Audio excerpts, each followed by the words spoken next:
Hi friends, welcome back to my channel. So today's topic ఏంటంటే frozen shoulder. దీన్ని frozen shoulder అంటారని చెప్పి మనలో చాలా మందికి తెలియదు. కానీ దీని లక్షణాలు చెప్తే ఇది ఏంటనేది మీకు ఒక ఐడియా వస్తుంది. సో ఇది మన ఇంట్లో కామన్గా మనం ఏజ్డ్ వాళ్ళకి, షుగర్ ఉన్న వాళ్ళకి చూస్తాం. సో ఫ్రోజన్ షోల్డర్ అంటే ఏంటంటే ఇందులో మన షోల్డర్ జాయింట్ చుట్టూ ఉన్న క్యాప్సూల్ ఏదైతే ఉందో అది థిక్ అయిపోవడం వల్ల జాయింట్ అనేది టైట్గా అయిపోతుంది. స్టార్టింగ్ ఒక చిన్న పెయిన్తో స్టార్ట్ అయ్యి స్టిఫ్నెస్ పెరిగిపోయి చేయి పైకి లేపడం అనేది చాలా ఇబ్బంది అయిపోతుంది. ఇది కామన్గా ఉమెన్లో ఎక్కువ చూస్తాం. ఏజ్ 40 to 60 ఉన్న వాళ్ళు కూడా ఎక్కువ చూస్తాం. షుగర్ ఉన్న వాళ్ళకు కూడా ఎక్కువ చూస్తాం. సో ఇది పోస్ట్ సర్జరీ, ఏదైనా షోల్డర్ సర్జరీ అయిన వాళ్ళు ఎక్కువగా దాన్ని యాక్టివిటీ చేయకపోవడం వల్ల, రెస్ట్లో ఉండడం వల్ల వాళ్ళకు కూడా ఇది వచ్చే ఛాన్స్ ఉంది. సో మజిల్స్ అనేవి అక్కడ స్టిఫ్ అయిపోయి మనకి చేయి లేపడం అనేది చాలా ఇబ్బంది అయిపోయింది. సో దీనికి మీరు ఏ రకంగా ఎక్సర్సైజ్ చేసుకోవాలి, ఎలా చేసుకోవాలి అనేది నేను ఈ వీడియోలో మీకు చూపిస్తాను.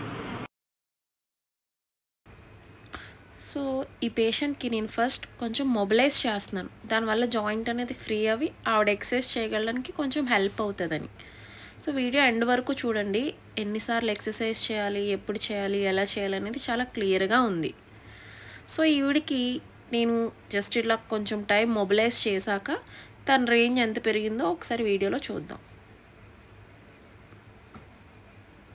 యాక్చువల్లీ ముందు ఆవిడ ఇంతలా లిఫ్ట్ చేయడానికి చాలా ఇబ్బంది పడేది. నేను ఫస్ట్ నుంచి వీడియో తీయలేదు. సో నేను కొంచెం అది మొబిలైజ్ చేశాక కొంచెం కిందకి వెళ్తుంది. అండ్ ఫస్ట్ ఎక్సర్సైజ్ వచ్చేసి ఫింగర్ ల్యాడర్ ఎక్సర్సైజ్ అంటారు. దీన్ని మామూలు క్లినిక్స్లో అయితే మనకి ల్యాడర్ టైప్లో ఉంటుంది. సో ఇంట్లో మీరు ఈ విధంగా చేసుకోవాలి. పైకి ఎలా అయితే వెళ్తుందో కిందకు కూడా అలానే రావాలి. సో ఇది మీరు చేయడం వల్ల షోల్డర్ ఎంత హైట్ వెళ్తుందో అది కొంచెం ఇంప్రూవ్ అవుతూ ఉంటుంది డే బై డే. సో ఇది మార్నింగ్ ఒక 15 sets, ఈవినింగ్ ఒక 15 sets చేసుకోండి. అండ్ నెక్స్ట్ ఇది గోడ మీద సున్నాలు చూడుతుంది ఆవిడ ముందుకి వెనక్కి. సో ఇది కూడా మనకి క్లినిక్లో వీలు ఉంటుంది. సో ఇంట్లో అవి ఉండవు కాబట్టి మీరు ఇంట్లో ఎలా చేసుకోవాలనేది నేను చూపిస్తున్నాను. సో ఇది ముందుకి వెనక్కి కూడా చేయాలా తిప్పుతూ అంటే షోల్డర్లో మూమెంట్ అనేది బాగుంటుంది. అండ్ ఇది కూడా చాలామందికి జడ వేసుకోవడం చాలా ఇబ్బంది అయిపోద్ది ఈ కండిషన్ ఉన్న వాళ్ళకి. సో ఇది చేయడం వల్ల ఫ్రీ అవుతుంది. ఈ కండిషన్ ఉన్న వాళ్ళకి జడ వేసుకోవడం, చీర పిన్ పెట్టుకోవడం చాలా ఇబ్బందిగా ఉంటుంది. అండ్ నెక్స్ట్ చెయ్యి వెనక్కి వెళ్ళడం అనేది కూడా చాలా ఇబ్బందిగా ఉంటుంది.